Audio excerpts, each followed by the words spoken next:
Hello, good day. Welcome to Truth of Travel.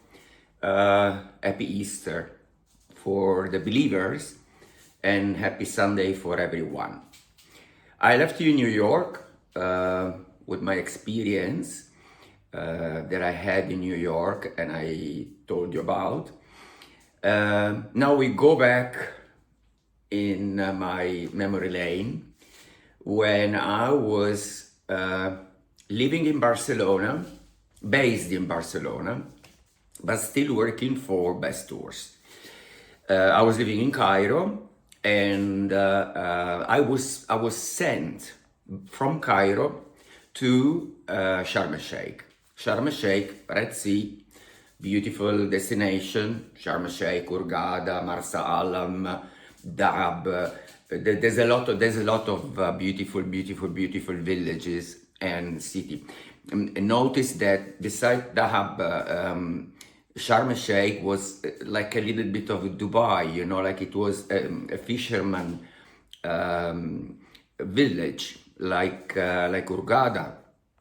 But then, the investment, like in Dubai, made them become a destination of resource tourism 100%.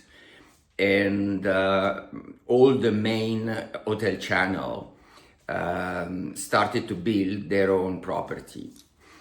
By the time that I was in Sharm El Sheikh that year, we are talking about, could be like 98, end of 98, 99.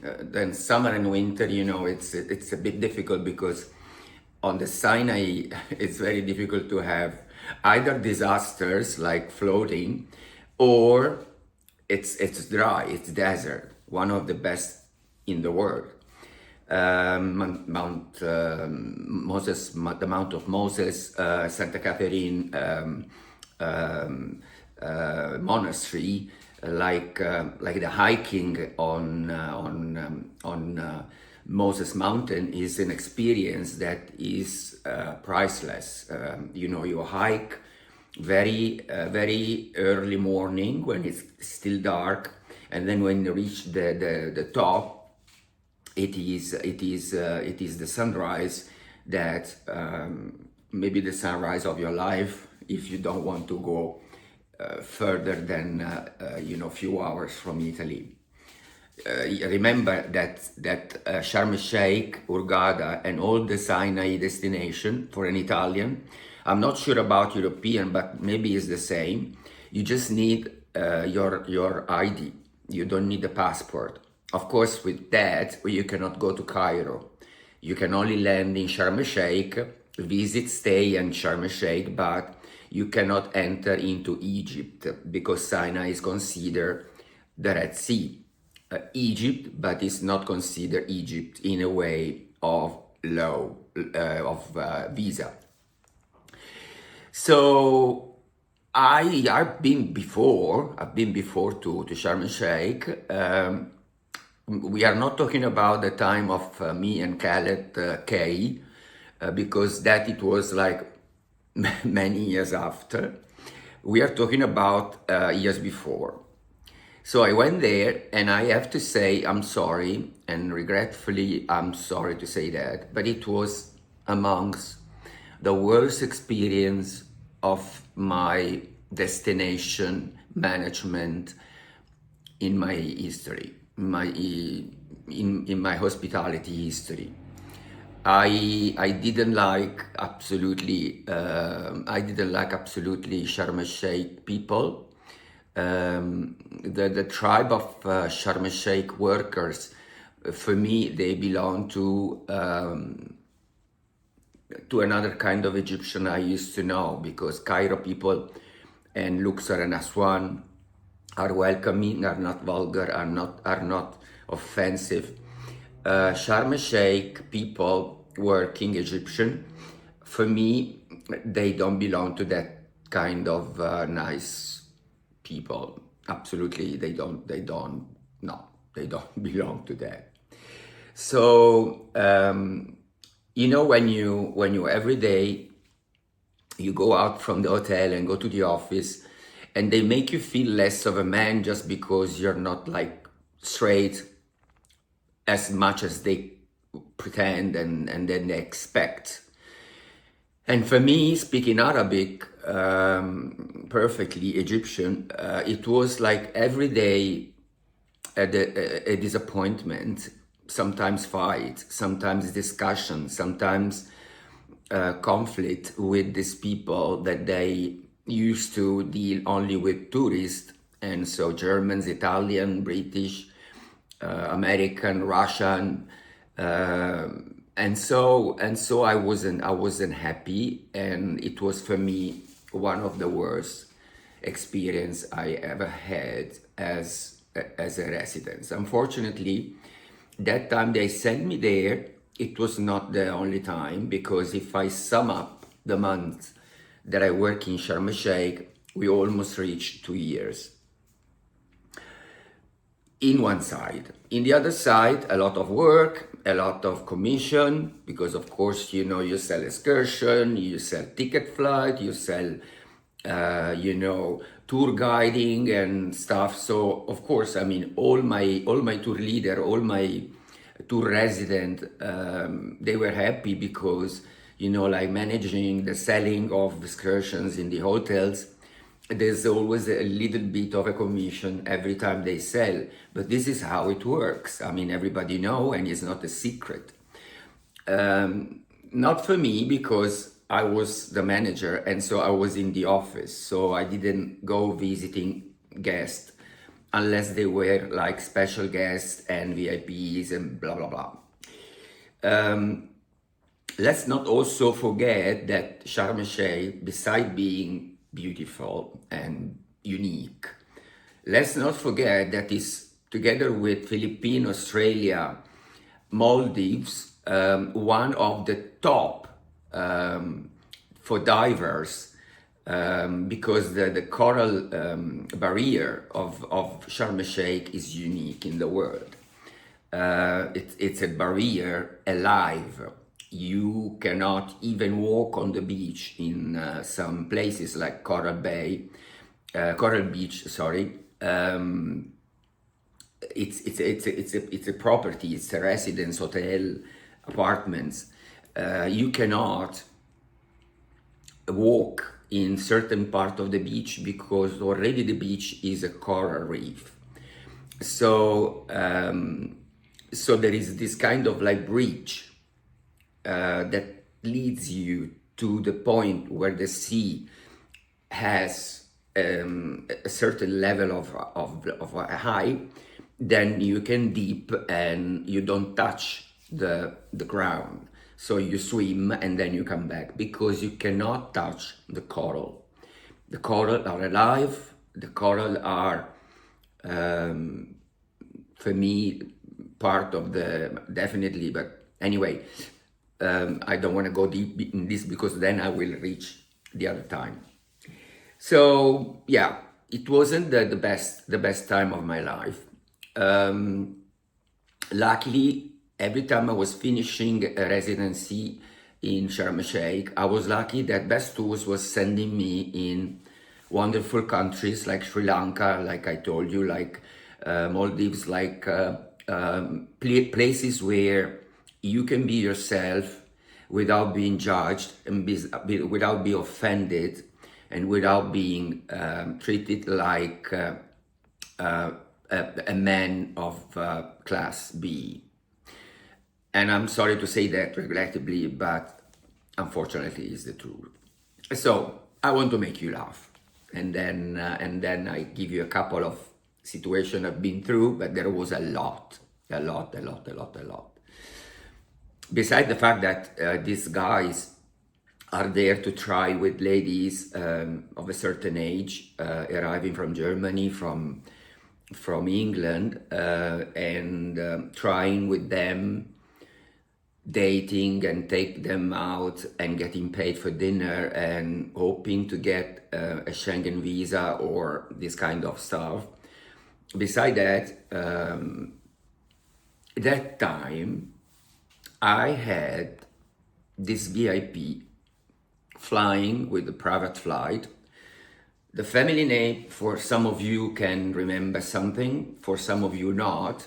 I say it because, by the way, I used to dress their clothes for years and years, and the family name is Benetton. So I had this private flight landing in from Italy in Sharm El Sheikh. By then, there was already, it was already started the tourism from Russia. I love Russian, but what happened is like they leave Moscow on the fly charter. They start drinking vodka and alcohol and stuff at degrees between 17 and 20 for a few hours, because by the way, few hours of flight from Moscow or St. Petersburg or wherever in Sharm El Sheikh, landing, opening the door of the aircraft, and you have 42 degrees. So imagine the shock, the body shock of being into 17, 20 degrees, you tipsy, because you are tipsy, because you have been drinking, let's say some of them also drunk. Opening this door of the aircraft, the shock, the body shock, the temperature shock was making them faint, falling down, passing out, because it was too much. So that day I was waiting for the Benetton family and their flight.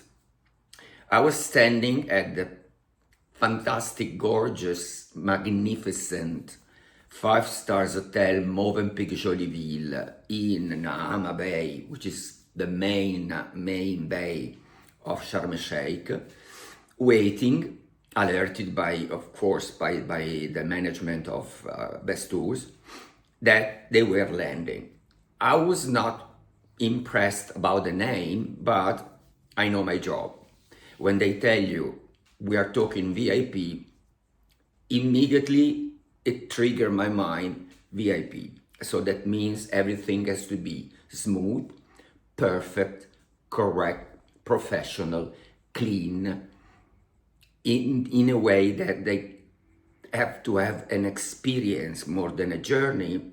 They have to have the best time ever, no matter what. I'm waiting at the reception outside, and with my Nokia, because by then there was the Nokia to text, there was no WhatsApp.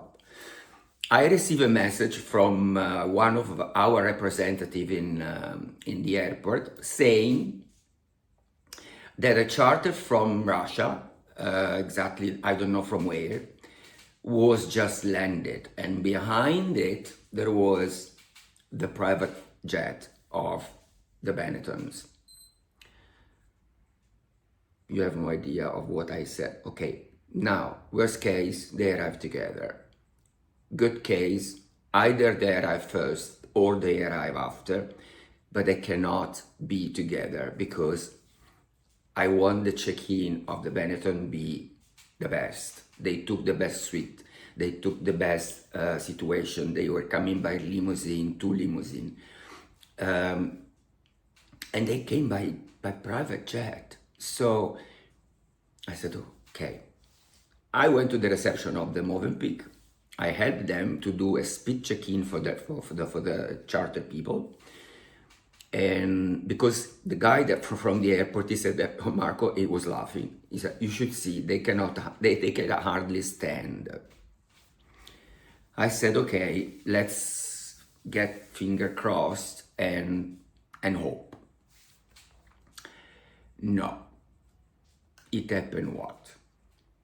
The bus of the charter flight from Russia arrived. It was like a 45-seater, and it came in from the main reception entrance. Mind that all the floor of the Movenpick Jolieville is travertino anyway, off-white, beautiful, expensive, fantastic, like all the hotel. And it has like little steps, like 3, 4, that goes into the main entrance and the reception. So I had the reception to make a speed check-in, like preparing the keys, preparing the envelope, preparing the information, preparing the welcome drink, non-alcoholic, in order to make it fast, because it was a question of seconds, because they landed in the same moment. I was actually expecting that the Benettons arrived first, because being on a private flight, they had a VIP check-in landing and the limo already ready. But it didn't happen. I saw this bus arriving and they started to come down from the bus. Some of them were tipsy. Some of them, they were like almost drunk. Some of them, they were like zombie. To cut it short, a lady on her late 30 with a husband or whatever, she stepped into one of the steps. She didn't see it. And she fell down on her face. Imagine the blood. I don't know if she broke the nose, lips, jaw, I don't know. I just know that on that travertine white, there was like a lake of blood, like they killed someone. The other part of the group, they were careless. They entered, they checked in, but the husband and her, that in that moment she was taken up and taken to the doctor room of the hotel, but the lake of blood was still there, because people were busy, all the concierge and all the housekeeping and all the bellboys were busy with the luggage of the group in order for the bus to be empty and leave the space for the people coming in to check in. And who was behind? The 2 limo of the Benetton. I said, okay, Marco, get ready for anything. I mean, anything can happen. You're it's not your fault, and that's it. But you should see that it was like a crime scene. So they came out, and one of the Benetton family, I think it was one of the fathers, I cannot mention the name, I just said the family name like for you to believe, but I cannot say who was. And it was not Luciano, by the way. He looked at the scene, and the people that look at the scene, and he came to me and he said like, what's your name again? Marco? Marco, is there an inauguration, or are they opening something new? Because I know that in the Arab world, when they open something new, like a restaurant, a hotel, a new business, they sacrifice the mutton. And I said, yes, exactly. And I'm so glad that you are aware about this tradition. Exactly. The Movenpick just inaugurate a new wing of the hotel, back to near to the beach. So this was part of the ceremony. Oh, that's fine. We are lucky, so we will go and have a look. Inside me, I was like, I love to say like, outside a triumph, but inside I was a sphinx, because I said, okay, don't say anything else, because things are beautiful. The people came, they picked them up, they took them to the suites, and then it was like, as I said, a beautiful experience. The family is amazing. The kids are amazing. A very nice family, humble. Um, I hardly saw them because they, in a way, I don't know if they were there before or I don't know, but anyway, they didn't book with us anything, but just the transfer on the way out. Doing the checkout, there is the slots, like flights. They have, especially the private flights, they have slots, like from till you can take off. If you lose that slot, you have to wait for the other one. And that slot has a price that I don't remember if it was, because we were talking about like before 2000. So today in euro could be 3,500, 4,000 euro.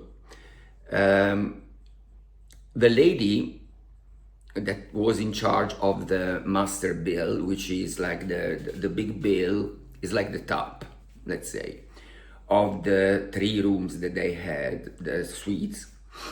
I was there at the cashier with checking out the family. And there was like a bottle of water, mineral water,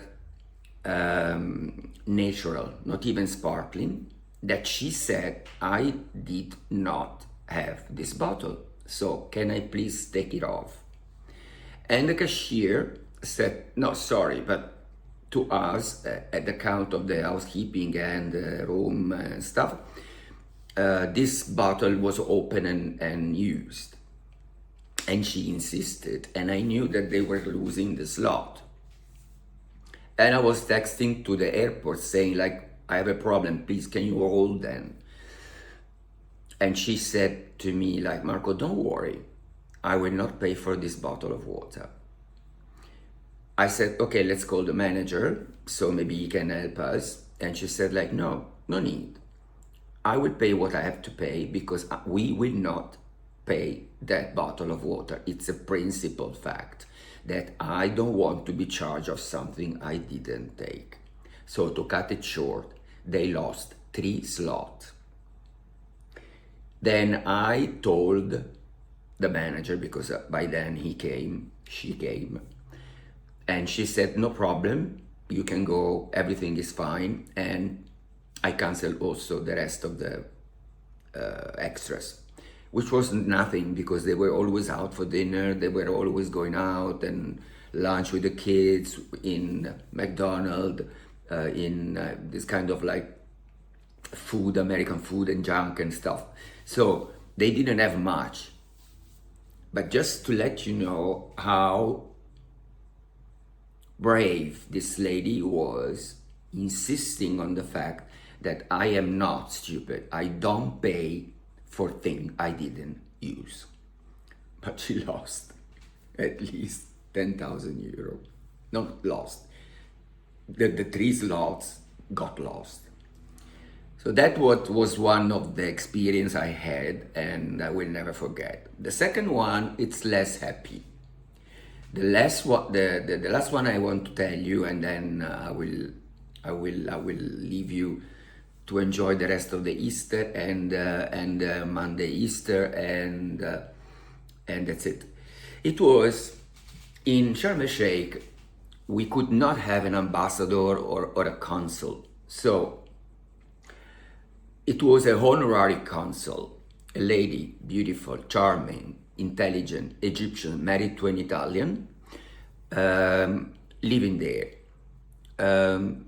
Of course, after all these months that I was there, I mean, we were friends, like texting, how are you, how's your day, what you doing for the weekend, and this kind of stuff.